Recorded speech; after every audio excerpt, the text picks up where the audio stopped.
Hello everyone. I once again welcome you all. I hope friends you all are fine and you all are doing well. So guys, first of all, please let me know quickly that I am properly audible and visible to everyone.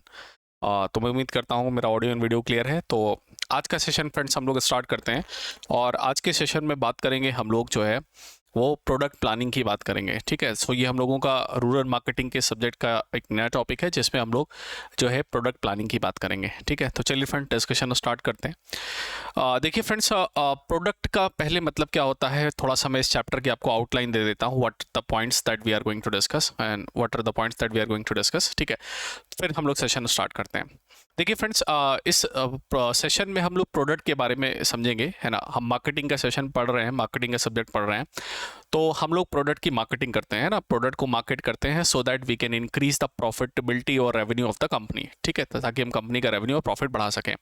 But the point is that what is a product, है ना। आप marketing बहुत अच्छी करें but let's suppose your product is not up to the mark, product up to the mark नहीं है, तो आपकी कई बार मार्केटिंग भी बेकार चली जाएगी, तो आप उस प्रोडक्ट को सेल करने में सक्सेसफुल नहीं हो पाएंगे। इसलिए प्रोडक्ट पर भी ध्यान देना इज क्वाइट क्रूशल। प्रोडक्ट बहुत इंपॉर्टेंट रोल प्ले करता है इन द इंटायर सेगमेंटेशन। ठीक, तो even we can say that the first step of the marketing is basically a product, है ना। तो मार्केटिंग में जो सबसे पहला जो बेसिक फाउंडेशन है, जो सबसे बेसिक इंपॉर्टेंट पॉइंट है, that is product. What the product that you are having, that you are going to market. आप ऐसा कौन सा प्रोडक्ट है जिसको आप मार्केट करने वाले हैं, and what is the meaning of the product. Product basically क्या होगा, कोई भी एक ऐसा पर्टिकुलर प्रोडक्ट या फिर ऐसी कोई कमोडिटी या ऐसी कोई service for that that is basically going to fulfil the demands, desire और needs of the people.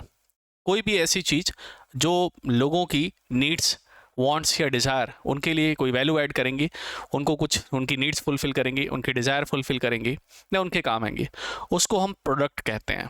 Product can be a commodity और कैन बी अ सर्विस। जैसे एक चिप्स बनाने वाली कंपनी है, बिस्किट बनाने वाली कंपनी है, कोल्ड ड्रिंक बनाने वाली कंपनी, तो इनके लिए प्रोडक्ट क्या है, ये कमोडिटी है। चिप्स, कोल्ड ड्रिंक, कार है, whatever the product that they are selling. ठीक, लेकिन ऐसे ही अगर हम बैंक की बात करें तो बैंक जो है, बैंकिंग की फैसिलिटीज, बैंकिंग की services is a product for a bank.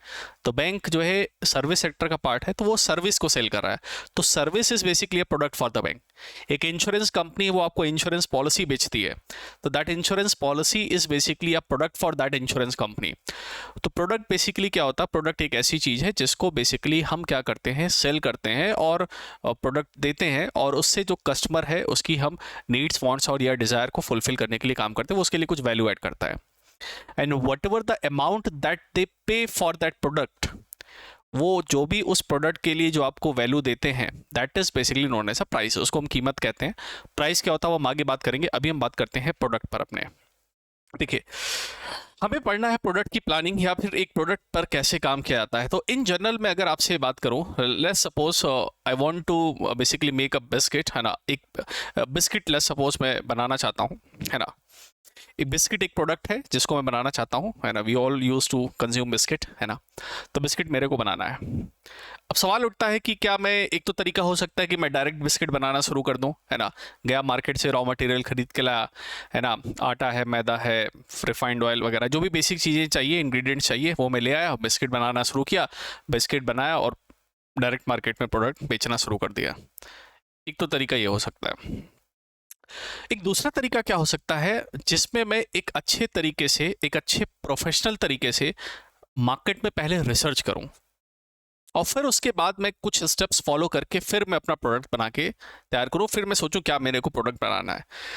तो मैंने क्या किया, सबसे पहले एक मार्केट में रिसर्च की। मार्केट में research in the sense, market में मैंने घूम घूम के पता किया, 8-10 तरह के बिस्किट, अलग अलग फ्लेवर्स के मैं बिस्किट ले आया, और मार्केट में थोड़ा सा मैंने देखा, शॉपकीपर से पूछा भाई कौन सा बिस्किट ज़्यादा सेल होता है, कौन सा बिस्किट ज़्यादा बिकता है ना, किस बिस्किट का टेस्ट कैसा है, उसकी पैकेजिंग कैसी है, उसका प्राइस कितना है ना। मैंने एक अच्छे तरीके से डिफरेंट डिफरेंट अलग अलग प्रोडक्ट को क्या किया, ऑब्जर्व किया, उसको समझा, और उन सबको देखने के बाद, उन सबको कंपैरिजन करने के बाद मेरे दिमाग में आया, ABC, ये मान लेते हैं 3 फ्लेवर के बिस्किट मैं क्या कर सकता हूँ, बना सकता हूँ। अब उन तीनों फ्लेवर्स के बिस्किट को बनाने के लिए मैंने अपनी टीम के साथ डिस्कशन किया कि इन तीनों में से कौन सा बेस्ट बिस्किट हो सकता है। तो उसमें से हमने क्या किया, 2 बिस्किट को आइडेंटिफाई किया कि यार इन तीनों में से ये 2 बिस्किट हैं, ये 2 बिस्किट बेस्ट बिस्किट होंगे जिसको हम बनाएंगे। तो उन दोनों बिस्किट को हमने आइडेंटिफाई किया। उस बिस्किट को हमने जो है उसके लिए देखा, उसको कैसे बनना है, उसको कैसे बनाना, उसके लिए हमने काम किया।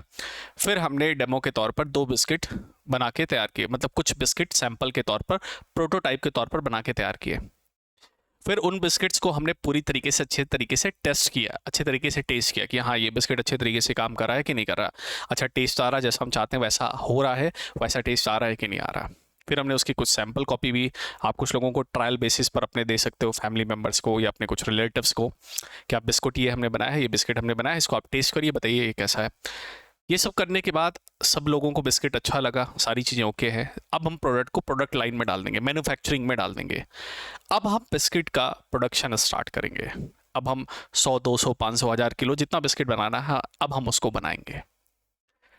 अब ये जो प्रोडक्ट होगा, I am not saying that ये प्रोडक्ट 100% सक्सेसफुल होगा, but the possibility of this particular product will be higher, the success possibility of this particular product will be higher. ये जो सक्सेस पॉसिबिलिटी है इस प्रोडक्ट की ज़्यादा होगी। क्यों ज़्यादा होगी? ये इसलिए ज़्यादा होगी क्योंकि इस प्रोडक्ट को अच्छे तरीके से मार्केट में समझ करके, मार्केट को अंडरस्टैंड करके फिर प्रोडक्ट लाया गया है। दूसरा मान लेते हैं एक कंपनी है, उसके ऑलरेडी कई सारे प्रोडक्ट मार्केट में सेल चल रहे हैं, है ना, 4-5 तरह के उसके फ्लेवर के बिस्किट चल रहे हैं। 1-2 फ्लेवर का बिस्किट है जो उसका मार्केट में नहीं चल रहा।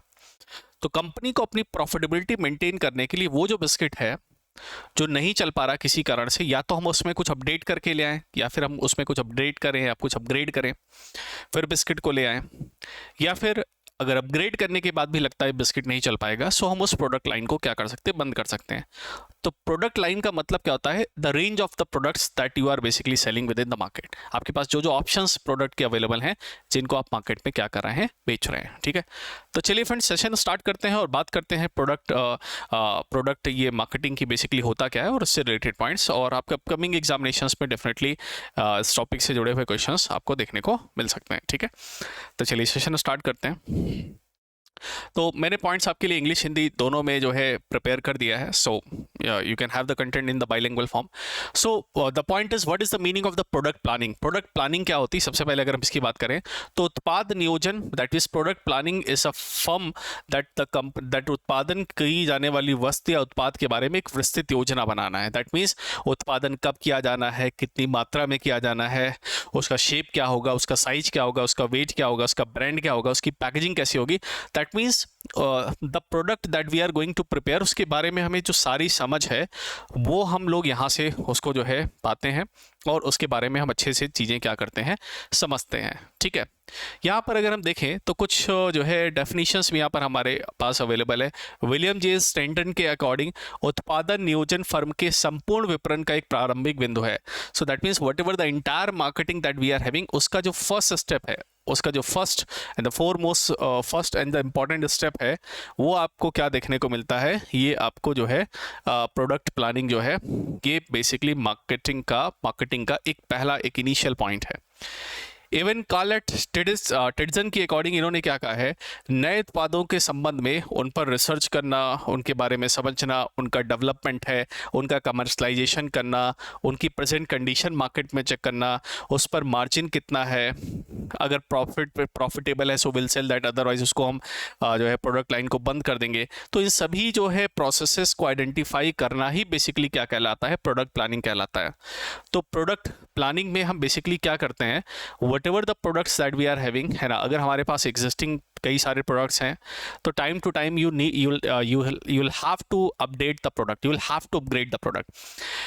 अगर आप प्रोडक्ट को अपडेट नहीं करेंगे, अगर आप प्रोडक्ट को अपग्रेड नहीं करेंगे तो आप मार्केट से ख़त्म हो जाएंगे। मैं आपको एक बेस्ट एग्जांपल देता हूँ। आज से 15-20 साल पहले अगर आप देखें, अराउंड 2004-2005 के अराउंड अगर आप देखें, तो उस टाइम मोबाइल की एक कंपनी आया करती थी, नोकिया। आई थिंक हम सभी लोग जो है उससे फैमिलियर होंगे।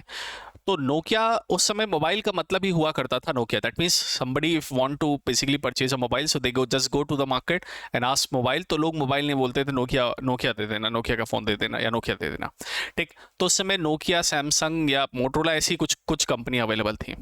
जैसे आज की डेट में एप्पल की वैल्यू है, एप्पल के आईफोन की वैल्यू है, उस ज़माने में उस समय नोकिया के कंपटीशन में ब्लैकबेरी के फ़ोन आया करते थे and BlackBerry used to be a very security features phone, उसको काफ़ी प्रीमियम फ़ोन माना जाता था और काफ़ी अच्छे महंगे दामों में वो मिलता था। लेकिन इन दोनों कंपनियों के साथ अगर आप देखें तो प्रॉब्लम क्या रही, इन्होंने समय के साथ अपने आप को अपडेट नहीं किया। दुनिया एंड्रॉयड ऑपरेटिंग सिस्टम की तरफ, सैमसंग और बाकी जो अदर कंपनीज हैं वो सब एंड्रॉयड ऑपरेटिंग सिस्टम की तरफ स्विच हो रही थी, शिफ्ट हो रही थी, और ये लोग अपने पुराने सिम्बियन बाडा ओएस की तरफ चिपके हुए थे और अपने प्रोडक्ट में बहुत ज़्यादा अपडेट्स ये नहीं ले आए। एंड बिकॉज ऑफ ये अपने प्रोडक्ट्स में बहुत ज़्यादा अपडेट नहीं ला पाए, तो आपने देखा इनका मार्केट से नामो निशान ही मिट गया। अभी अपने आप को रीब्रांड करके नोकिया अपने आप को प्रोडक्ट को लाने की कोशिश करा, but they are not able to gain that popularity जो उनकी पहले हुआ करती थी। तो इसीलिए it's very very important that you will have to update yourself from the time, with the time. अगर आप टाइम के साथ अपने आप को अपडेट नहीं करते हैं तो टाइम आपको बिल्कुल ख़त्म कर देता है, ठीक है। तो ये बात बिल्कुल आप ध्यान रखिएगा। In the similar way for your examination, आपके एग्जामिनेशन के लिए आपको जो नया एग्जामिनेशन का पैटर्न है, just try to prepare according to the new syllabus, new pattern. आप नए पैटर्न के हिसाब से प्रिपरेशन जरूर करिए, क्योंकि अगर आप नए पैटर्न के हिसाब से प्रिपरेशन नहीं करते और प्रीवियस ईयर क्वेश्चंस या प्रीवियस ईयर एग्जामिनेशंस में जो क्वेश्चंस आए हैं उनके भरोसे रहते हैं, so you will have to face the problem. फिर आपको प्रॉब्लम होगी एग्जामिनेशन में और आपको प्रॉब्लम फेस करनी पड़ेगी, ठीक है। तो इस चीज़ को थोड़ा सा ध्यान रखिएगा। तो चलिए, तो ये बातें हमने समझी है ना। चलिए, तो हम एक प्रोडक्ट की प्लानिंग का एक साइकिल देखते हैं and let's just try to understand कि एक प्रोडक्ट की अगर हम बात करें तो प्रोडक्ट में प्रोडक्ट लाइन में किस किस तरीके के हमें जो है एक प्रोसेस, हमें एक साइकिल जो है देखने को मिल सकता है, ठीक है। चलिए, तो इसी को मैंने कुछ आपको in a very easy language आपको एक्सप्लेन करने की कोशिश की। Now let's understood that particular thing with the help of the graphics, ठीक है, so that we can easily understood. सबसे पहला है, आपको प्रोडक्ट की प्लानिंग से प्रोडक्ट के बारे में अगर आपको बनाना है तो सबसे पहला हमारा काम होगा इनपुट्स को आइडेंटिफाई करना। इनपुट्स का मतलब what are the different type of things that we are having and that we need for the preparation of the product। हमारे पास आखिरकार कौन कौन से रिसोर्सेज अवेलेबल हैं, what are the inputs, raw materials, resources, land, labour, capital, entrepreneur, whatever the things that we are having, वो हमें समझना है। तो हमारे पास फैक्टर्स बेसिकली क्या क्या अवेलेबल हैं, इनपुट्स क्या क्या है, उसके बारे में हमें समझना है। तो जैसे कस्टमर्स हो गए, सेल्स हो गए, इंजीनियरिंग हो गई, टेक सपोर्ट हो गया, मार्केटिंग एनालिसिस हो गया, कंपटीशन मार्केट में कितना है, ये सारी इन्फॉर्मेशंस हम क्या करते हैं, गैदर करते हैं। कुछ कस्टमर से हम इन्फॉर्मेशंस लेते हैं, सेल्स टीम से जो है कुछ इन्फॉर्मेशन लेंगे, जो इंजीनियरिंग है, टेक्नोलॉजी है, उससे कुछ इन्फॉर्मेशन मिलेंगे, जो हमारा टेक्निकल सपोर्ट है उससे हम इनपुट्स लेते हैं, मार्केट की एनालिसिस करते हैं, उससे हम कुछ समझते हैं, और कॉम्पिटिटर या कॉम्पिटिशन मतलब मार्केट में जो कॉम्पिटिटर्स हैं वो क्या कर रहे हैं, वो कॉम्पिटिशन कितना है, उन सारी की सारी बातों को क्या करते हैं, एनालाइज करते हैं, ठीक है। That means in the simple way we are doing the market research। हम बाजार में समझने, मार्केट को समझने की कोशिश करते हैं, that is basically what is going on with in the market. तो मार्केट में चल क्या रहा है उसको हमने समझने की कोशिश किया, ठीक। अब इसको समझने के बाद हम क्या करते हैं, हम प्रोडक्ट रीडिफाइन करते हैं। प्रोडक्ट को रीडिफाइन करने का मतलब हो गया, हम यहाँ पर प्रोडक्ट प्लानिंग पे एक मीटिंग करते हैं। तो इतना सब कुछ समझने के बाद हमने सोचा यार हमारे पास 3 तरह के प्रोडक्ट हम बना सकते हैं। एक प्रपोजल है प्रोडक्ट ए का, प्रपोजल है प्रोडक्ट बी का, प्रपोजल है प्रोडक्ट सी का। So there are 3 types of product that the team has suggested कि सर ये ए बी सी 3 टाइप के प्रोडक्ट्स हैं जो हमने मार्केट में जितनी रिसर्च की उन सारी रिसर्च को समझने के बाद yes, these are the 3 type of products that we can basically work on this one, है ना। तो ये तीनों चीज़ें हम समझते हैं। उसके बाद हमें क्या मिलेगा, उसके बाद इन तीनों पर अच्छा खासा जो हमारी टीम है, जो प्रोडक्ट प्लानिंग टीम है, प्रोडक्ट प्लानिंग का ज़्यादातर काम आपका जो top management of the company है, जो मेजर जो सेगमेंट है वो जो है डिसीजन मेकिंग का काम करते हैं, तो वो उस पर जो है डिस्कशन करते हैं, वो उसको ऑब्जर्व करते हैं। तो प्रोडक्ट की हमने क्या कर ली, एक प्लानिंग कर ली, मीटिंग कर ली, और इस मीटिंग में ये निकल के आया कि हम अप्रूव करते हैं प्रोजेक्ट लिस्ट पे। प्रोडक्ट अप्रूव किया है 2 प्रोडक्ट ए और सी। तो हमारे पास 3 प्रोडक्ट का प्रपोजल था। We are having three options, product A, product B, product C. But हम इनमें से 2 प्रोडक्ट को हमने जो है चूज किया है। 2 प्रोडक्ट्स को क्या किया है, हमने सेलेक्ट किया। और 2 प्रोडक्ट्स हमने इसमें कौन से सेलेक्ट किए, हमने सेलेक्ट किया प्रोडक्ट ए और प्रोडक्ट क्या है, सी को। तो प्रोडक्ट ए और प्रोडक्ट सी को हमने सेलेक्ट किया है कि हाँ, इन प्रोडक्ट्स पर फिलहाल हमें काम करना है। We are going to work on this one. ठीक। अब इसके बाद क्या होगा, इसके बाद हम मार्केट रिक्वायरमेंट्स को रीडिफाइन करेंगे। मार्केट MRD रिटर्न का मतलब मार्केट की जो रिक्वायरमेंट्स है उसको हम फिर से रीडिफाइन करेंगे कि प्रोडक्ट का मार्केट क्या क्या क्या रिक्वायरमेंट होगा, प्रोडक्ट ए के लिए, प्रोडक्ट बी के लिए। मार्केट रिक्वायरमेंट रीडिफाइन का मतलब क्या होना चाहिए, मार्केट के हिसाब से इसकी पैकेजिंग कैसी होनी चाहिए, इसकी ब्रांडिंग कैसे होनी चाहिए। तो उन सारी चीज़ों को हम अच्छे से समझते हैं, उन चीज़ों को यहाँ पर समझेंगे और काम करेंगे। उसके बाद हम इसका फंक्शनल स्पेसिफिकेशन लिखेंगे। फंक्शनल स्पेसिफिकेशन का मतलब इस पर किस किस तरीके से काम होगा, इसकी क्या क्या क्वालिटी होगी, क्या क्या फीचर्स होंगे। और ये डेवलपमेंट इनिशिएटेड, मतलब इस प्रोडक्ट का डेवलपमेंट हम क्या करेंगे, इनिशिएट करेंगे। लेकिन एक बात यहाँ पर ये समझिएगा, डेवलपमेंट हम इनिशिएट करने का मतलब ये नहीं हमने प्रोडक्ट बनाना शुरू कर दिया डायरेक्टली, नहीं। फर्स्ट ऑफ ऑल हम क्या करेंगे, प्रोडक्ट का प्रोटोटाइप तैयार करेंगे, है ना। जैसे मान लेते हैं महिंद्रा एंड महिंद्रा ने थार थार गाड़ी बनाई, है ना। पहले डिज़ाइन मार्केट में देखा क्या है, पुरानी थार आती थी उसको अपडेट करना था, तो कैसा डिज़ाइन होना चाहिए, कैसा लुक होना चाहिए, वो सब कुछ समझा। पर उसके बाद उन्होंने एक गाड़ी बनाई थार। अब ऐसा नहीं कि सीधे 1 लाख थार बना के खड़ी कर दी, नहीं। पहले उन्होंने एक थार बनाई होगी, फिर उसको उन्होंने काफ़ी टेस्ट किया होगा काफ़ी टाइम तक, है ना। हर अलग अलग डिफरेंट कंडीशन में, है ना। देखेंगे पावर कितनी है, पावर वाकई में उतनी कर रही है कि नहीं कर रही है, कि हम तो कह दिए पहाड़ पर चढ़ जाती है और पता चला वाकई में कोई लेके गया पहाड़ पर चढ़ नहीं रही। तो हमको पहले टेस्ट करना है कि वाकई में अगर उसको हिल्स पर लेके जाते हैं तो चढ़ पाती कि नहीं चढ़ पाती, पावर कितनी, टॉर्क कितना, सब कुछ हमने चेक किया। सब कुछ चेक होने के बाद, सब कुछ होके पाया, फिर कंपनी उसको क्या करती है, प्रोडक्शन लाइन में डालती है, फिर उसका प्रोडक्शन शुरू होता है। अदरवाइज होगा कि अगर आप अच्छे तरीके से प्रोडक्ट के प्रोटोटाइप को, उसका सैंपल बना के उसको टेस्ट करके नहीं बेचेंगे, टेस्ट में उसको पास नहीं करेंगे, तो हो सकता है आपने मास प्रोडक्शन कर दिया, बहुत सारी गाड़ियां बना दी और पता चला उसमें कुछ प्रॉब्लम आई, कुछ डिफेक्ट आया, तो फिर आपको पूरा का पूरा प्रोडक्ट लाइन चेंज करना पड़ेगा। कई बार ऐसा हो भी जाता है, ठीक है, कि आप टेस्टिंग फेज में रिजल्ट नहीं पकड़ पाते। तो ये एक प्रोडक्ट की, कोई भी एक पर्टिकुलर प्रोडक्ट अगर आप देखें, सो ये आपको उसकी इंटायर जो है प्रोडक्ट साइकिल देखने को मिलेगी। So this one is the entire cycle of the product. तो क्या है द प्रोडक्ट प्लानिंग प्रोसेस। अगर हम प्रोडक्ट प्लानिंग प्रोसेस की बात करें तो बेसिकली क्या होता है, the product planning cycle is a 5 stage process for gathering product ideas, developing product proposals, approving products for the development, defining the market requirements and the functional specification and the initializing the development। तो ये पूरा आपका entire एक product के planning का process जो है वो आपको जो है देखने को मिलता है, and through which we basically plan the product. ठीक है, तो एक काम करिए, ये सारे पॉइंट्स देखिए, देखिए सभी को क्लियर है, इतने सारे पॉइंट्स सभी को समझ में आ रही हैं। फिर हम लोग आगे बढ़ते हैं फटाफट, नेक्स्ट वन।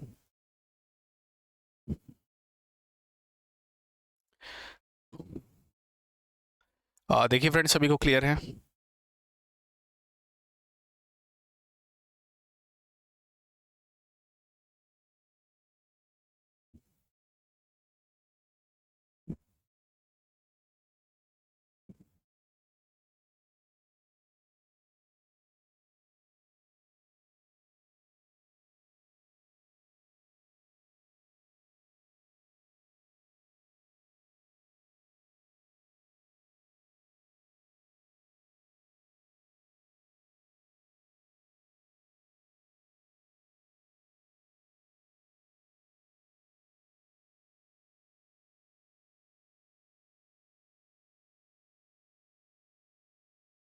एक बार फटाफट इसको, फिर आगे बढ़ते हैं, next one, next point start करते हैं।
चलिए, तो आई होप ये सारे पॉइंट्स आप सभी को क्लियर हैं। Okay, so let's move on the next point. ठीक है, तो ये सारे पॉइंट्स आपको समझ में आ गए। ठीक है, तो किस तरीके से प्रोडक्ट की प्लानिंग होती है, पहले हम इनपुट देखते हैं, फिर प्रोडक्ट आइडियाज़ पर काम करते हैं, प्रोडक्ट को अप्रूव देते हैं, है ना, मार्केट रिक्वायरमेंट्स को रिडिफाइन करते हैं और डेवलपमेंट प्रोडक्ट को इनिशिएट करते हैं। ठीक है, उन्हीं तरह के कंसेप्ट को, उसी तरह के कंसेप्ट को हमको ये प्रोडक्शन प्लानिंग इन 5 स्टेप्स हमें देखने को मिलती है। That is mention in the similar way, almost same तरह के आपको पॉइंट्स देखने को मिलेंगे, बट समझते हैं इसको। पहले हम क्या करते हैं, हम प्रोडक्ट के डेवलपमेंट से पहले हम फोरकास्ट डिमांड करते हैं। डिमांड फोरकास्ट करने का मतलब, in the simple context, we are basically gathering the input. हम क्या कर रहे हैं, इनपुट गैदर कर रहे हैं कि मार्केट जो है, हमें प्रोडक्ट को लॉन्च तो करना है, बट प्रोडक्ट के बारे में ये पता करना है कि प्रोडक्ट का स्केलेबिलिटी कितना है। ऐसा तो नहीं हम प्रोडक्ट बेचें और 50-100 लोग खरीदें, बस उसके बाद वो बिकना ही बंद हो जाए। हमने तो बहुत सारा प्रोडक्ट बना रखा है। तो हमारा जो प्रोडक्ट है वो मार्केट में कितना जो है डिमांड उसकी हो सकती है, कितना वो प्रोडक्ट मार्केट में बिक सकता है, उसकी कितनी डिमांड हो सकती है, उसको बिल्कुल अच्छे से समझने की ज़रूरत है। तो हम फोरकास्ट करते हैं पूरी तरीके से डिमांड को। दूसरा है determine potential options for production. हमारे पास पोटेंशियल ऑप्शंस क्या क्या हैं, किस तरीके से हम प्रोडक्ट को डेवलप कर सकते हैं, उस पर हम काम करते हैं। Choose the option that are user resources most efficiently. अब आपने, जैसे अभी मैंने आपको एग्जांपल दिखाया, आपने 3 तरह के प्रोडक्ट को बनाने के बारे में सोचा, उसमें से जो बेस्ट प्रोडक्ट हैं, जो 2 प्रोडक्ट हम बना सकते हैं, या आपके पास जो रिसोर्सेज हैं वो किस तरीके का प्रोडक्ट बनाने के लिए आपको परमिट करते हैं, आपकी कैपेसिटी क्या है, उसको हम देखते हैं। Self assessment of your performance. आपने प्रोडक्ट बना लिया, उसका एक प्रोटोटाइप तैयार करते हैं, उसकी परफॉर्मेंस को देखते हैं, उसकी परफॉर्मेंस को समझते हैं, उसमें कुछ प्रॉब्लम है, उसमें कुछ एरर है, कुछ दिक्कत है, आप फीडबैक ऑब्जर्व करते हैं और फिर प्रोडक्ट को उसी हिसाब से उसमें एडजस्टमेंट करते हैं, उसको अपडेट करते हैं। ठीक है, तो ये वही जो है उसी तरह के स्टेप्स यहाँ।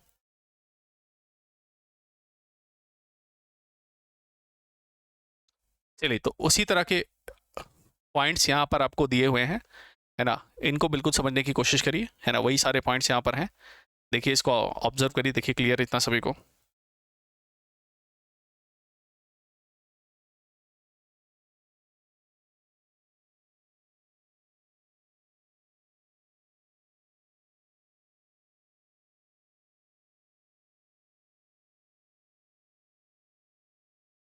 आई थिंक क्लियर है। चलिए नेक्स्ट वन मूव करते हैं। चलिए, हाँ, तो उत्पाद के 5 बेसिकली जो पॉइंट्स हैं, 5 एलिमेंट्स हैं। अब विचार विश्लेषण करिए, संकल्पना से उत्पत्ति, है ना, प्रोटोटाइपिंग और उत्पाद विकास, है ना, जिस पर अभी हम लोगों ने फिलहाल बात की। ठीक है, तो वही पॉइंट्स यहाँ पर मेंशन है। ठीक है, आपको रॉ मटेरियल्स वगैरह भी चेक करना रहता है, प्रोडक्ट का प्लानिंग भी चेक करना रहता है। चलिए, इस पर हम बात करते हैं। This one, what are the advantages of the product planning. Product planning के हमें क्या फायदे क्या हैं, व्हाट आर द एडवांटेजेस और what are the benefits that will get through the product planning. Product planning से हमें क्या फायदे या हमें क्या एडवांटेजेस देखने को मिलते हैं, उनको चलिए समझते हैं। तो पहला पॉइंट लिखा है basis of the market program, है ना, तो ये मार्केटिंग का एक बेसिक है ना, मार्केटिंग का एक बेस है।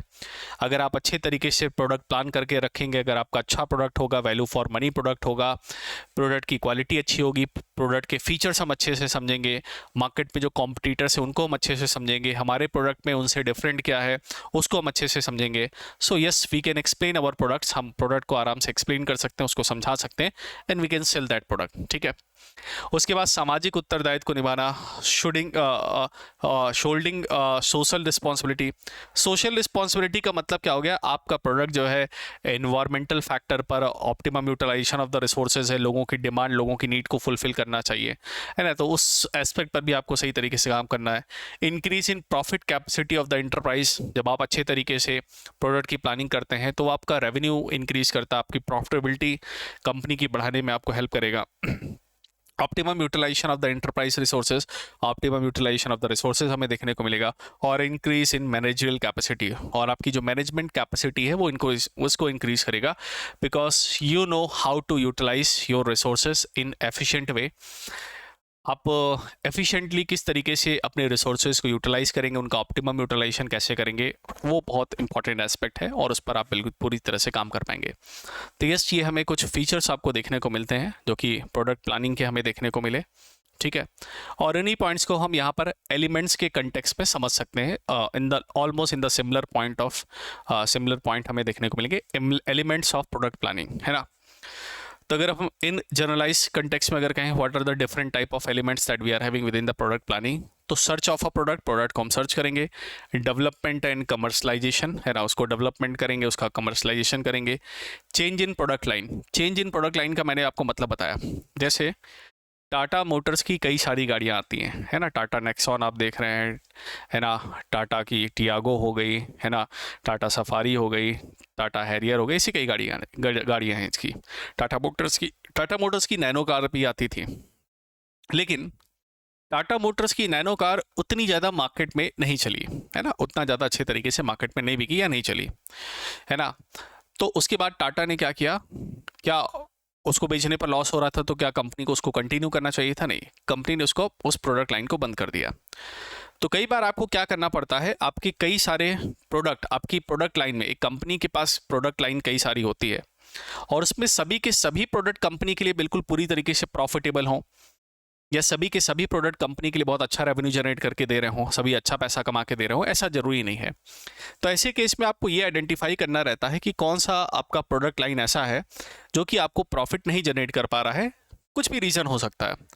तो अगर आप उस प्रोडक्ट को ऑब्जर्व करेंगे, उस प्रोडक्ट में कुछ अपग्रेड करने, कुछ चेंज करने से अगर बात बन जाती है, तो उस प्रोडक्ट में कुछ अपडेट करके, कुछ अपग्रेड करके, कुछ चेंज करके आप प्रोडक्ट को फिर से लॉन्च कर सकते हैं। लेकिन अगर आपको लगता है कि इस प्रोडक्ट में अपडेशन पॉसिबल नहीं है और अपडेशन के बाद भी कस्टमर उसको एक्सेप्ट नहीं करेगा, कस्टमर उसको नहीं लेगा, तो आप क्या कर सकते हैं, अपने प्रोडक्ट लाइन से उस प्रोडक्ट को बाहर कर सकते हैं और एक नया प्रोडक्ट फिर डेवलप करके बाद में फिर रीइंट्रोड्यूस कर सकते हैं या फिर नया प्रोडक्ट ला सकते हैं। तो चेंज इन प्रोडक्ट लाइन आपको देखने को मिलेगा, इंप्रूवमेंट इन प्रोडक्ट्स आपको देखने को मिल सकता है, determination of the product capacity, product की कैपेसिटी का डिटर्मिनेशन होगा, डिसकंटिन्यूएशन ऑफ द प्रोडक्ट हम कौन सा कर सकते हैं, जो सही काम नहीं कर रहा है, and determination of the product price. तो प्रोडक्ट प्राइस तो इसका सेकेंड स्टेप है, प्रोडक्ट प्राइस पर अभी हम बात करेंगे। अभी हम पहले बात करें किस पर, प्रोडक्ट पर, कि what is basically the importance of the product planning, या फिर प्रोडक्ट का जो है हम डिस्कशन किस तरीके से करते हैं, प्रोडक्ट किस तरीके से प्लान करते हैं, एलिमेंट्स ऑफ प्रोडक्ट हम डिस्कस कर रहे हैं। ठीक है, देखिए सभी को क्लियर है, एलिमेंट्स ऑफ प्रोडक्ट प्लानिंग।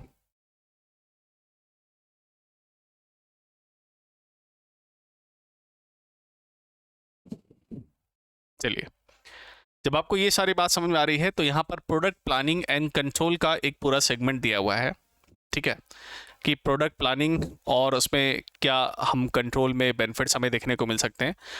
तो इसको हम ऐसे समझ सकते हैं, इम्पॉर्टेंस, फंक्शंस, नीड्स, सिग्निफिकेंस और advantages of the planning. Okay, so there are some more points are mention, है ना। ये डिफरेंट पॉइंट्स इसलिए हम देख रहे हैं क्योंकि अगर ऑप्शंस में आपको एग्जामिनेशन में अलग अलग तरीके के पॉइंट्स कुछ भी मिल सकते हैं, तो इन दैट केस आपको पता होना चाहिए कि हाँ ये चीज़ भी हो सकती है, क्योंकि कोई फिक्स डिफाइंड पॉइंट नहीं है कि यही 3 पॉइंट्स होंगे या यही 4 पॉइंट्स होंगे।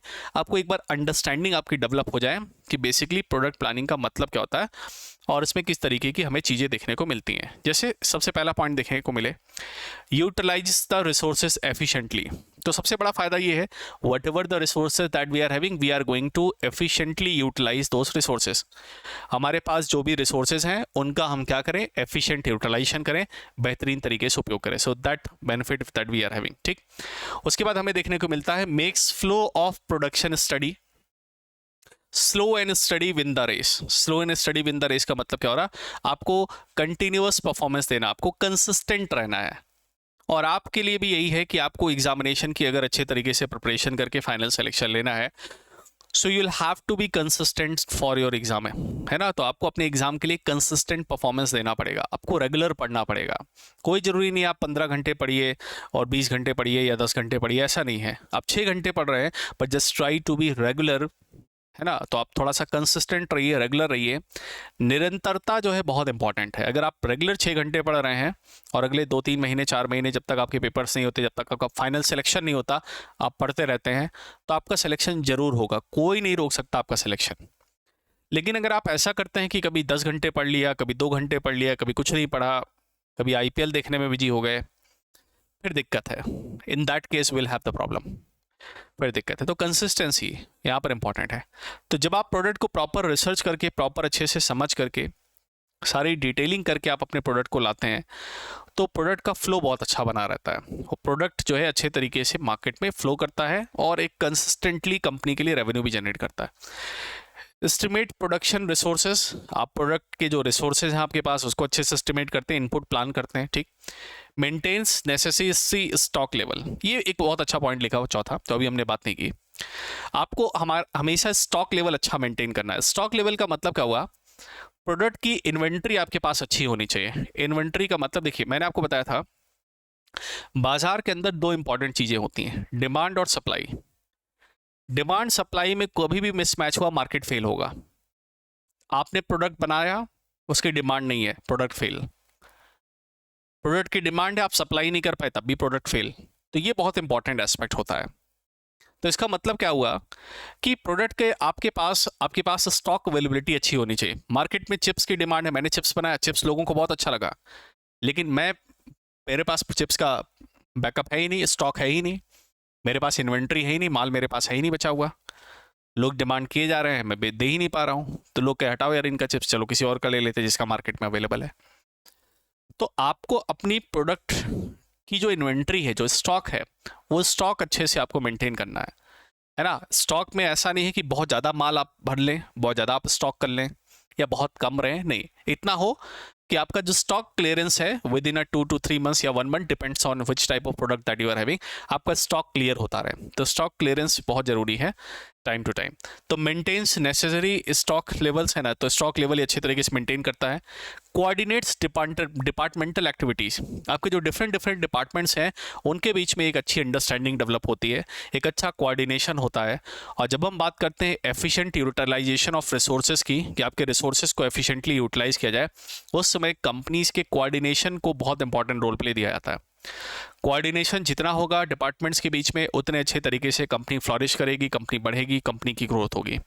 मिनिमाइज वेस्टेजेस ऑफ रिसोर्सेज, ठीक है, जब आपका डिपार्टमेंट अच्छे से कोऑर्डिनेट करेगा, सारी चीज़ें करेगा, तो आप वेस्टेजेस को भी, कंपनी के अंदर रिसोर्सेज के वेस्टेजेस को भी क्या कर पाएंगे, मिनिमाइज कर पाएंगे, and that will also provide a lot of benefit to you. ठीक है, तो वो भी आपको बहुत सारे बेनिफिट्स देने वाला है। तो मैं एक मिनट साइड हो जाता हूँ, इसका आप स्क्रीनशॉट ले लीजिए या फिर आप इसको एक बार रीड कर लीजिए, कोई डाउट हो, कोई क्वेश्चन पूछिए, फिर आगे बढ़ते हैं।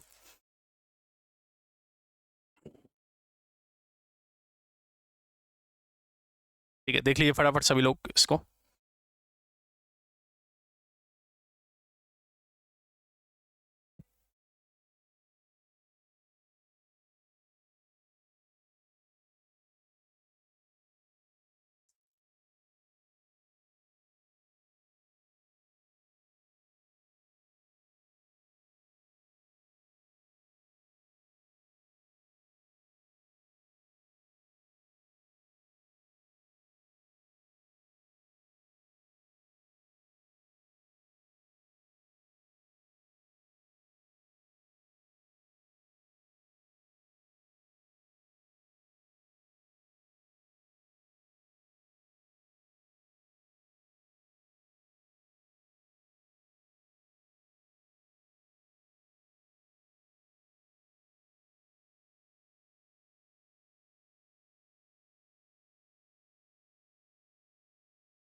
बताइए फ्रेंड्स, सभी को क्लियर है इतना?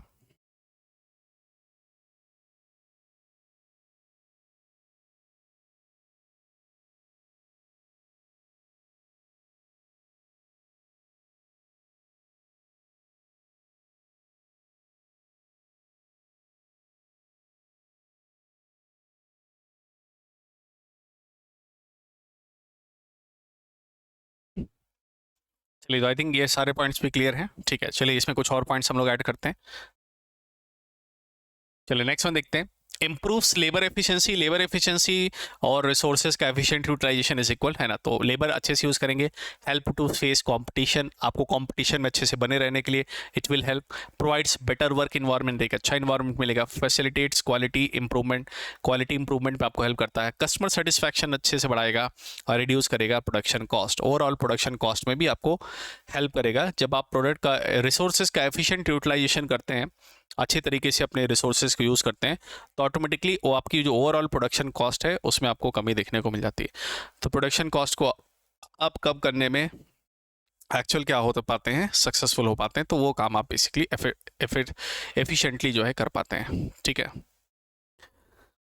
चलिए आपके सामने एक क्वेश्चन दिया हुआ है, इस क्वेश्चन को सॉल्व करने की कोशिश करिए। पहले सोचिए, इसको पढ़िए, एक बार रीड करिए क्या आंसर हो सकता है ना। तो ये हमने प्रोडक्ट के बारे में देखा। अभी हम थोड़ा आज प्राइसिंग के बारे में कुछ पॉइंट्स डिस्कस करेंगे और फिर नेक्स्ट सेशन में हम प्राइसिंग को डिटेल में पढ़ेंगे। बट अभी दो क्वेश्चंस हैं छोटे छोटे, इनको सॉल्व कर लीजिए फटाफट। सोचिए क्या होगा आंसर। चलिए क्वेश्चन देखते हैं। क्वेश्चन है, निम्नलिखित कथन नए उत्पादन विकास के संबंध में है, इन्हें विचार करें और सही कोड का चयन करें, है ना। Which of the following, this one is a product development related जो पॉइंट्स हैं उनमें आपको करेक्ट स्टेटमेंट बताना है। द फर्स्ट स्टेटमेंट इज, अधिकांश स्थापित कंपनियां नए उत्पाद विकास के लिए वृद्धि संबंधी नवाचार पर ध्यान केंद्रित नहीं करती हैं। Most of the established companies does not focus on the product development, विचार नहीं करती हैं। Second statement, most of the established companies, for the new customers, they basically change their products and they basically reintroduce within the market. तो अधिकांश स्थापित कंपनियां नए ग्राहकों के लिए अपने उत्पादों में फेरबदल करके बाजार में प्रवेश करती हैं। ठीक, तो यहाँ पर अगर देखिए पहला पॉइंट आप पढ़े, सो फर्स्ट स्टेटमेंट अगर आप पढ़ें तो पहला स्टेटमेंट अगर आप रीड करें अच्छे से तो लिखा हुआ है, अधिकांश स्थापित कंपनियां जो स्टैब्लिश कंपनी है नए प्रोडक्ट डेवलपमेंट के लिए वृद्धि संबंधी नवाचार पर, नए आइडियाज़ पर, नए पॉइंट्स पर बिल्कुल भी विचार नहीं करती, फोकस नहीं करती हैं। ऐसा नहीं है, चाहे स्टैब्लिश कंपनी हो चाहे एक नई कंपनी हो, whenever you want to introduce a different kind of a product, और आपकी जो ऑलरेडी प्रोडक्ट लाइन है उसके बारे में आपको ऑब्जर्वेशन करना, न्यू आइडियाज़ लाना, नई क्रिएटिविटी लाना, उसमें फर्दर इंप्रूवमेंट करता रहना, it's a kind of a continuous process. If you are a well settled company और if you are establish company, तो आप अगर एक एस्टैब्लिश कंपनी, स्थापित कंपनी है, तब भी आपको ये चीज़ें करने की रिक्वायरमेंट पड़ेगी, अदरवाइज आप मार्केट में कॉम्पिटिट नहीं कर पाएंगे, तो ये गलत है। अधिकांश स्थापित कंपनियां नए ग्राहकों के लिए, कुछ कंपनियां जो है वेल एस्टैब्लिश कंपनीज है वो बिल्कुल नए अपडेट्स लाती हैं, नए अपडेट्स पर पूरी तरीके से फोकस करती, काम करती हैं। तो सेकंड वन करेक्ट वन। तो आसान क्वेश्चन था, तो पहला कथन गलत है, first statement is wrong and the second one is correct one. So option number fourth one is the correct answer for us. Option number 4 हमारे पास क्या है, करेक्ट है। ओके, चलिए अगला क्वेश्चन देखते हैं, नेक्स्ट वन। तो वही पॉइंट्स यहाँ पर डिटेल में उसी पॉइंट्स को, क्वेश्चन को एक्सप्लेन किया गया है। So you can read this. वृद्धिशील नवाचार मौजूदा उत्पादों, सेवाओं, प्रक्रियाओं और उपकरणों के मामूली सुधार की एक श्रृंखला बनाकर तैयार किसी कंपनी को विकसित करने या सुधारने की अवधारणा है। तो ये पॉइंट्स हमने ऑलरेडी डिस्कस करके, these notes are for you, है ना, तो आप इसको आराम से रीड करिएगा। चलिए now next important point, what is the meaning of planning? Okay, so we have discussed product planning, है ना। तो सबसे पहला मतलब प्लानिंग क्या होती है, योजना क्या होता है ना।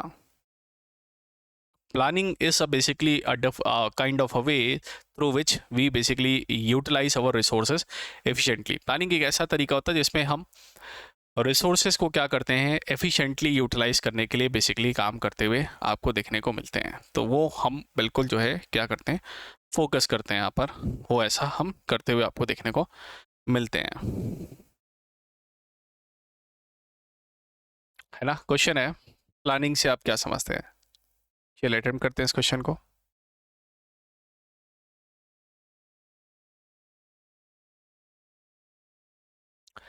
योजना से आप क्या समझते हैं। पहला, योजना बनाना अतीत में यह तय करना है कि कैसे करना है, कब करना है, क्या करना है। You are basically planning for the past, है ना। आप पास्ट में जाके प्लानिंग करते हैं क्या, कि कैसे करना है, क्या करना है, नहीं, this is not the past, है ना। हम प्रेजेंट में रह के फ्यूचर के लिए प्लान करते हैं। योजना बनाने से पहले तय करना, योजना बनाना क्या है, पहले से तय करना, पहले से डिसाइड करना कि क्या करना है, कैसे करना है, what to do, how to do, when to do, and to whom to do, है ना, किसे करना है। ये बात बिल्कुल सही है, तो दूसरा ऑप्शन बिल्कुल सही है। लेकिन बाकी भी हम पढ़ के चेक कर लेते हैं।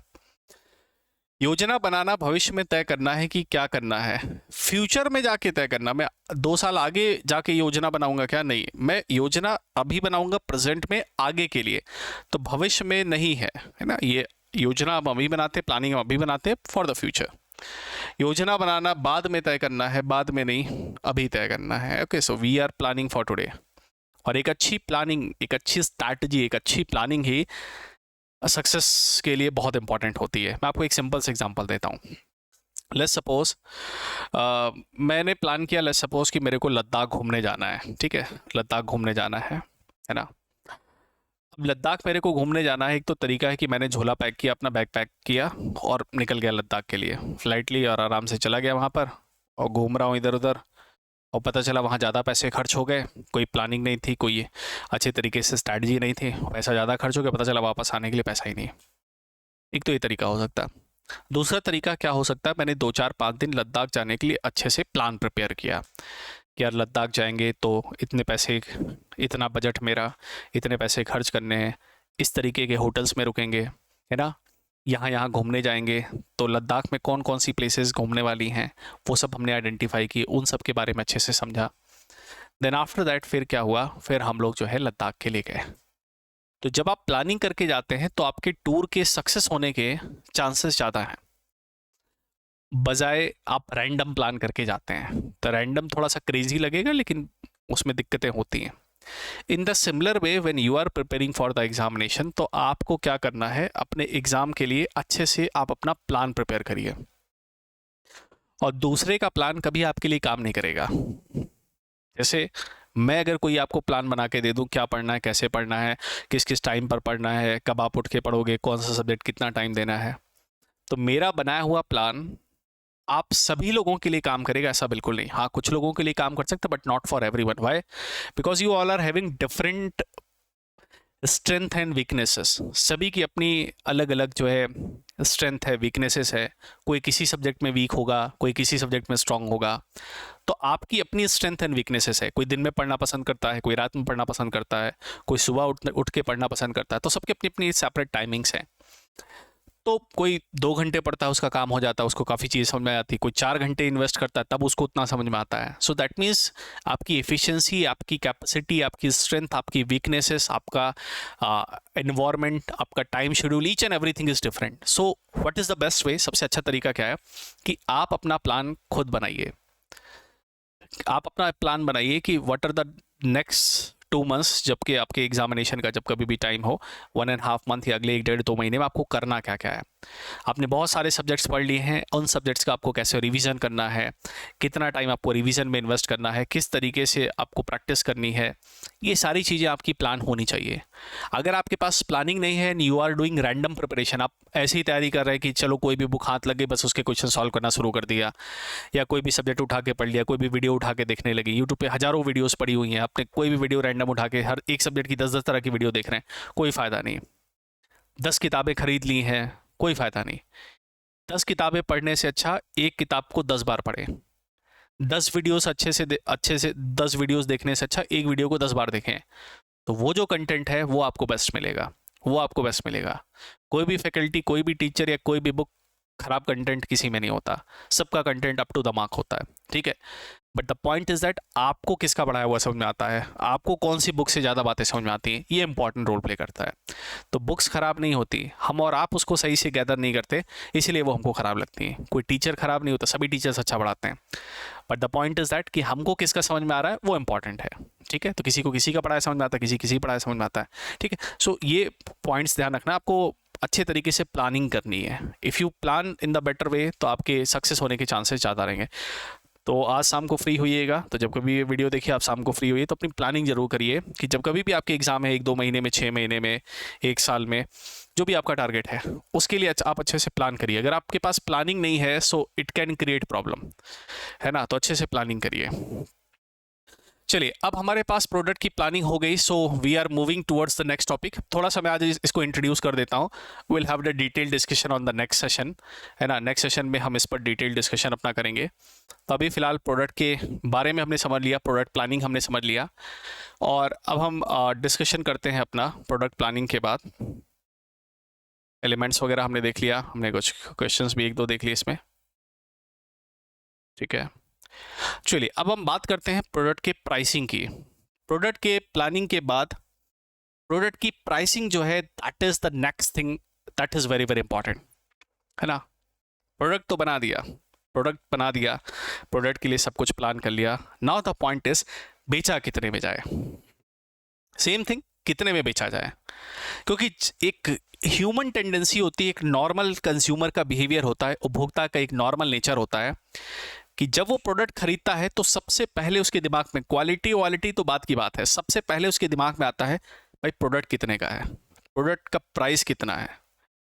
जैसे कई बार होता है जनरली मिडिल क्लास फैमिलीज़ में, आपने देखा होगा जनरली ऐसा होता है middle class, lower middle class families में, कि जब हम कोई शोरूम में जाते हैं, कोई कपड़ा खरीदने जाते हैं, आपके फ्रेंड ने आपको कोई कपड़ा दिखाया कि भाई देख ये शर्ट बहुत अच्छी है, तो हमारे दिमाग में सबसे पहला क्वेश्चन ये नहीं आता कि हम शर्ट देखें कैसी है, हमारे दिमाग में पहला ये क्वेश्चन आता भाई वो बता है कितने की। उसने बोला 299 की, अरे भाई बहुत अच्छी है, ले लेते हैं। जैसे उसने बोला 299 की है ना, 299 मतलब 2099 रुपीज़ की है ना, 2100 की है, 2200 की, 2500 की है, 2500 की है। हम कहते हैं यार ठीक है, सही नहीं है। So the point is that the price matters a lot. Price जो है वो बहुत ज़्यादा मैटर करती है। And what is basically a price?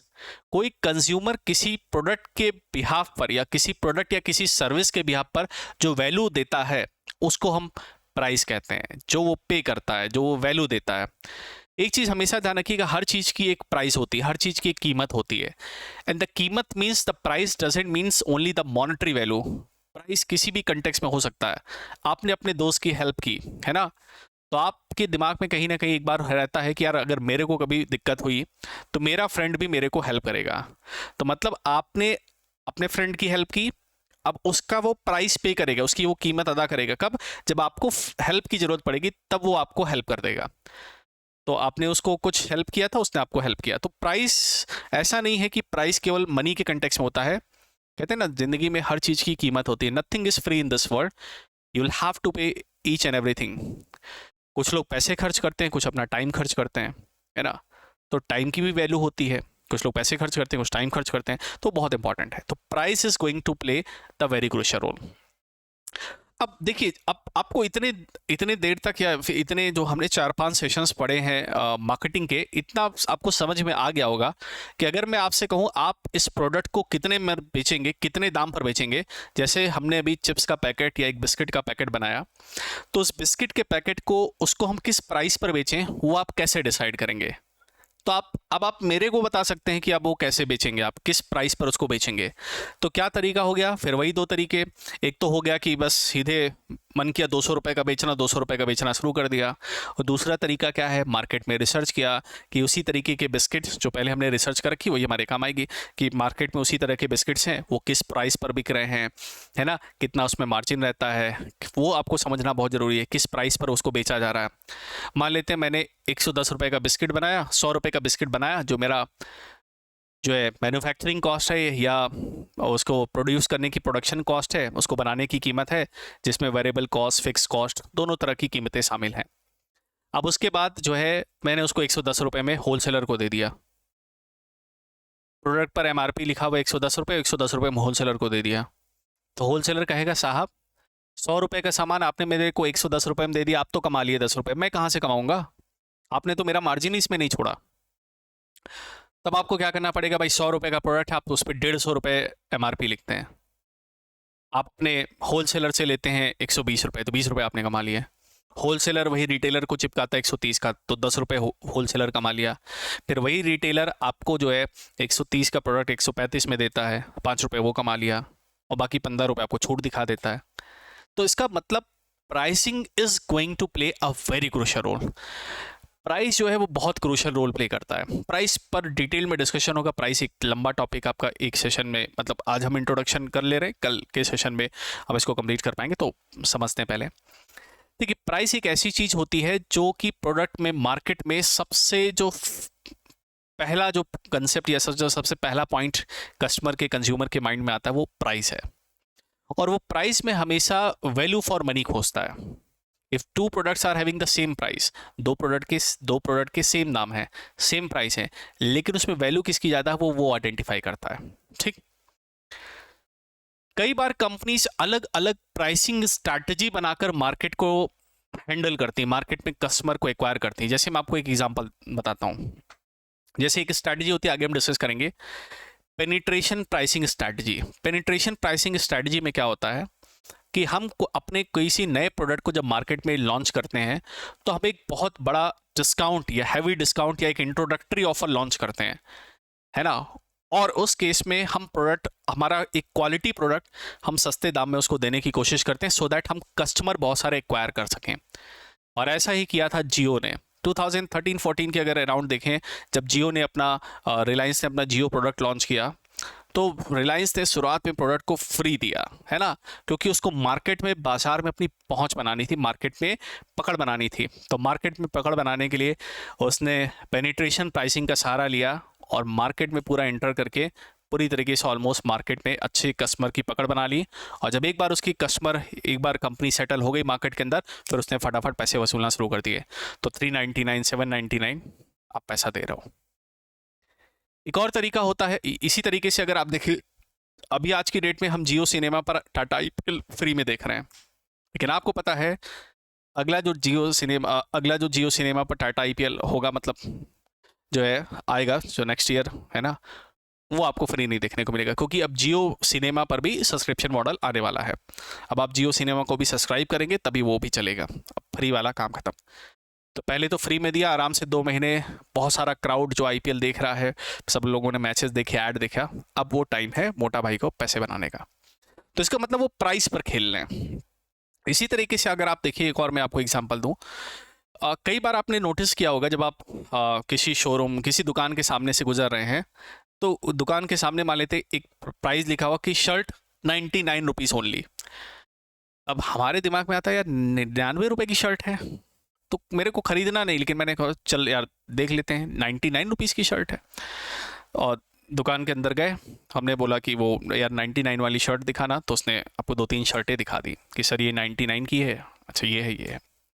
हम उसको देख ही रहे होते हैं, तभी वो शॉपकीपर जो दुकानदार होता है, वो एक शर्ट दिखाता है 199 की, या 250 रुपये की आपको एक शर्ट दिखाता है 299 की। वो कहता है ये सर जो ये शर्ट देखिए, ये शर्ट बहुत अच्छी है और ये बस 199 की है।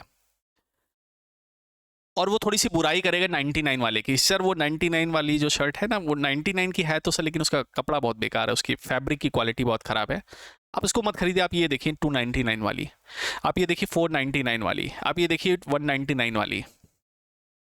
अब यहाँ पर आपके साइकोलॉजिकली आपके दिमाग से खेला जा रहा है।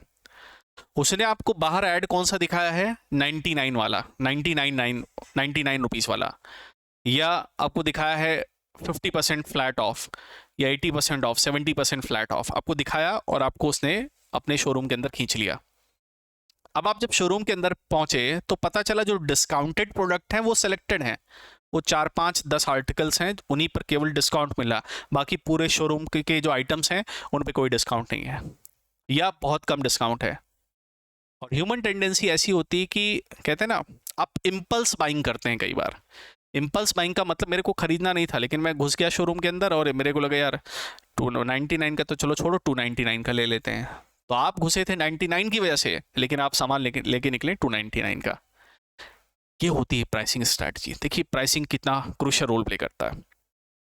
इसी तरीके से हम स्किमिंग प्राइसिंग भी पढ़ेंगे कि आप कोई जो है प्रोडक्ट मार्केट में लाना चाहते हैं, है ना, और उस तरह का प्रोडक्ट मार्केट में है ही नहीं, तो आपने प्रोडक्ट लाया और प्रोडक्ट को खूब महंगे दाम पर बेच रहे हैं, क्योंकि अभी वो प्रोडक्ट है ही नहीं मार्केट में किसी के पास। तो आप कहते हैं ना दूध में से मलाई निकालना, तो आप पहले खूब महंगे दाम पर बेच के खूब मुनाफा कमाना चाहते हैं। तो आपने उसको 50,000 का प्रोडक्ट, मान लेते हैं मोबाइल है, जैसे नोकिया ने किया था, खूब पैसे कमाए थे। नोकिया शुरुआत में ज़्यादा प्लेयर थे नहीं फ़ोन के, वो अकेला फ़ोन का जनरली अकेले बड़े लेवल पर फ़ोन बेच रहा था। तो एक छोटे छोटे फ़ोन भी 7,000, 8,000, 10,000, 15,000 के नॉन फीचर फ़ोन भी वो बेच रहा था, ठीक। उसने शुरुआत में खूब पैसे छापे। जब उसको लगा कि मार्केट में स्टैब्लिश हो गया, और कंपनियां भी आ गई, सैमसंग भी आ गया, मोटरोला भी आ गया, है ना, मोटो भी आ गया, ब्लैकबेरी, ऐसे कई सारी और कंपनीज मार्केट में तेज़ी से फैलने लगी, तो फिर उसने अपना प्राइस कम कर लिया। तो कई बार क्या करते हो आप, प्राइस शुरुआत में जो बहुत हाई रखते हो, बाद में आप धीरे धीरे कम करते हो, तो उस तरीके से भी आप काम करते हो। कई जो है कंपनीज बंडल प्राइसिंग पर भरोसा करती है। बंडल प्राइसिंग का मतलब क्या हो गया कि आप क्या करोगे, आप एक प्रोडक्ट दिखाओगे 150 रुपये का, और उसी बंदे को 2 प्रोडक्ट दिखाओगे 250 रुपए का, एक प्रोडक्ट 150 रुपए का, और 2 प्रोडक्ट उसी का 2 प्रोडक्ट अगर वही 2 आर्टिकल ले लें तो अब हमको मिलेगा 250 रुपए का। तो कस्टमर के दिमाग में क्या आता है, वो आया था तो एक बोतल खरीदने, मान लेते शैम्पू की एक बोतल खरीदने आया था, 150 रुपए की है, लेकिन अब वो पड़ता है 250 रुपए की, 2 बोतलें हैं, वही सेम बोतलें 2 हैं 250 की, ऐसे तो 300 रुपए पड़ेगा, लेकिन 250 में अपने को 2 मिल रही हैं, तो अगला तुरंत 250 की खरीद लेता है। खरीदने आया था एक, 2 खरीद के ले जा रहा। Buy 1 get 1 free, nothing is free in this world, उसमें प्राइस उसका जुड़ा हुआ है, बाई 1 गेट 1 फ्री। ये क्या है, ये आप है ना, बाई 2 गेट 3 फ्री, ऐसा था ना, बाई 2 गेट 5, है ना। तो एक बार मेरे साथ ऐसा हुआ था कि बाई 2 गेट 5 का मतलब मेरे दिमाग में क्या आया, है ना, कॉलेज डेज की बात है, कॉलेज टाइम की, बाई 2 गेट 5, तो हम लोगों ने सोचा यार 2 खरीदेंगे और 5 मिलेगा, है ना। बाई 2 गेट 5 जनरली अगर मैं पढ़ूं तो मेरे को क्या समझ में आया कि मैं 2 खरीदूंगा, 2 शर्टें खरीदूंगा, 5 शर्टें और मिलेंगी, अपने पास टोटल 7 शर्टें आएंगी या 7 कपड़े आ जाएंगे। लेकिन जब दुकान पे गए तो समझ में आया बाई 2 गेट 5 का मतलब आप 2 खरीदिए, 3 आपको और आर्टिकल मिलेंगे और ये 5 होगा। और इसमें वो लोग होशियारी क्या करते हैं, आपके जो 5 प्रोडक्ट में से जो 2 प्रोडक्ट की सबसे ज़्यादा प्राइसिंग होगी उनको ऐड करके वो प्राइस आपको देना रहता है, इस तरीके से भी ऑफर करते हैं। तो ये these all are the different pricing strategy. इसीलिए मार्केट में प्राइसिंग स्ट्रैटेजी जो है, प्राइस जो डिसाइडिंग करना इज़ वेरी वेरी इंपॉर्टेंट, कि आप किस तरीके से डिफरेंट स्ट्रैटेजीज पर काम करते हैं। इसी तरीके से देखें आप, डिमांड बेस्ड प्राइसिंग स्ट्रैटेजी हम लोग कई बार अपनाते हैं। डिमांड बेस्ड प्राइसिंग स्ट्रैटेजी में हम लोग क्या करते हैं कि जैसे आप देखिए एसी कूलर फ्रिज वगैरह देखिए, अब गर्मियों का सीज़न चला, डिमांड बहुत ज़्यादा है एसी कूलर फ्रिज इन सब की, तो इनका प्राइस ज़्यादा है, सब आपको महंगे में मिलेंगे, कोई सस्ता नहीं देगा, क्योंकि सीज़न चल रहा है, डिमांड चल रही, डिमांड ज़्यादा प्राइस ज़्यादा। ऑफ सीज़न में इनको खरीदने चले जाइए, ठंडियों में खरीदिए एसी फ्रिज खरीदिए, सस्ते दाम में आपको मिल जाएंगे, तो डिमांड कम प्राइस कम, ठीक। तो इस तरीके से भी हम काम करते हैं। तो उम्मीद करता हूँ इतनी बातें आपको बेसिक समझ में आई होंगी। तो आज के लिए अभी सेशन में इतना करते हैं, नेक्स्ट सेशन में मिलेंगे, कल के सेशन में मिलेंगे तो हम प्राइसिंग पर और डिटेल में डिस्कशन करेंगे and will have a detail discussion. तो उम्मीद करता हूँ फ्रेंड्स आपको इतने सारे पॉइंट्स समझ में आ गए होंगे अच्छे से। तो अभी के लिए इतना करते हैं, तो see you in the next session, till then bye bye, take care, thank you very much.